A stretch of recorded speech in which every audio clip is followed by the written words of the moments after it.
يا صباح الخير، كيف الحال؟ كل شيء مزيان؟ الحمد لله الحمد لله الحمد لله الحمد لله. اليوم كنت في المحكمة، اليوم تحكم عليا في الطلاق ديالي، ما بين الطلاق وما بين النفقة وما بين الفلوس اللي كتهز من لا بنك فوق 30 مليون. اليوم تحكم عليا في الصباح. غادي نقول كلمة واحدة: حسبنا الله ونعم الوكيل. كان حكم ظالم، حكم بشهادة الزور، حكم أنني كنت شي 50 مليون، حكم أنني أنا 4 سنين ما عمرني كنت مريض. تخيلوا معايا، المغرب العالم العربي كله كان عارفك مريض، لكن ما عمره ما كان مريض. شهد علي أن الأم ديالي ما عمرها ما كانت مريضة مدة 10 سنوات. حسبنا الله ونعم الوكيل. أنا تنحترم القضاء المغربي، ما عمري ما شككت في القضاء المغربي، ولكن كان حكم غير عادل. اي ورقه قلتوا لي جيبها، تخيلوا معايا، ما تحكمت على عام و7 شهور وانا غادي جاي. اي ورقه تيقولوا لي جيبها تنجيبها لكم، تجبت لكم الرولفي طلبون، جبت لكم شحال سميتوشي، جبت لكم الاغنيه شحال تنخت فيها، جبت لكم كل شيء. ما تكتبوا بيا في شي حاجه، هي جبت لكم غير من الانترنت، غير تصاوري قالت لكم انتم شي 50 مليون تيقتوها. شهاده الزور. عند الله سنلتقي. اليوم انت والام ديالك خرجتوا فرحانين، صحتكم الصحه والراحه. انا الام ديالي مسكينه حزينه، ولكن الحمد لله انا غنخلص. تخيلوا معايا، الطرف الاخر كان واحد الوقت صافي كان تيستناك تموت، تيقول: واش انت ما غتموتش؟ امتى غتموت؟ وما عرفش ان الله كبير، ومن خليت الطرف الاخر ربي جاب الشفاء الحمد لله.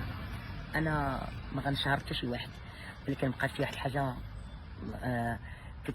قلت لك قدام القضاء، ما كتبش الله وما ما تاقوش بيا، فقلت بارطاجيها مع البيبليك.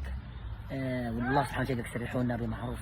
انا ما عمري ما غنتكلم على هذا السوء، ولكن غادي نقول كلمه واحده: عند الله سنلتقي، عند الله سنلتقي، عند الله سنلتقي. قسما بالله يمكن ربي سبحانه وتعالى هو اللي عارفك صادق. ما بين الزوج والزوجه ما نقدر نعطيكم فيرسيون، تقدر تعطيكم فيرسيون ما تعرفوش. ما بين الزوج والزوجه ما تعرفوش الاسرار الا الله سبحانه وتعالى. فالوحيد اللي عارف سري هو الله، والله الذي لا اله الا هو، لانني صادق في كل كلمه تنقول.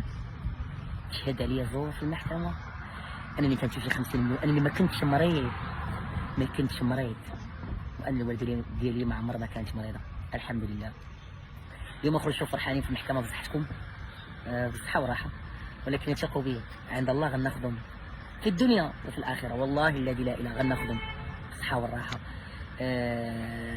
الحمد لله الحمد لله. غادي نخلصها. يلا خلصت واحد كريدي من كنت مريض 15 مليون، ودابا تنتفاجئ ان في التوتال ما بين الفلوس، ما بين النفقه، ما بين الطلاق، في المجموع فوق 30 مليون. في الاستئناف غادي نعرف في التوتال. المهم خاصنا نخلصها عاد نستانف. الحمد لله غنخلصها، الحمد لله عندي شريكتي. يلا خلصت اللي كان عليا، الحمد لله. لك الحمد لك الشكر، لك الحمد لك الشكر. ولكن واحد نصيحه غادي ننصح اي بنت واي ولد، كاينين بنات الناس وكاينين ولاد الناس.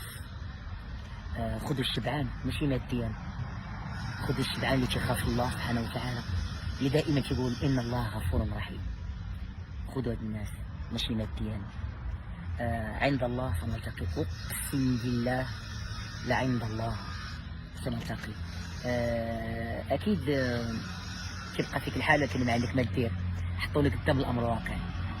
ما بغيتيش تطلق، بغيتي تطلق خلص هذا الموضوع، ما بغيتيش خلص شهريا مبلغ كبير، اختار هذه ولا هذه، حطوك ما بين هذه. فاكيد غادي نخلص. الحمد لله عندي شريكتي وعندي الناس تيبغوني، الحمد لله احبهم في الله. الكلمه اللي نقول شكرا جمهور محمد الريفي، والله الذي لا اله الا هو، لاني صادق في كل كلمه. يقدر الطرف الاخر يخرج بفيديو يهدر، المهم انا الله هو الوحيد اللي عارفني صادق. الناس اللي مآمنين بمحمد الريفي شكرا لكم، احبكم في الله. اخر كلمه: عند الله سنلتقي.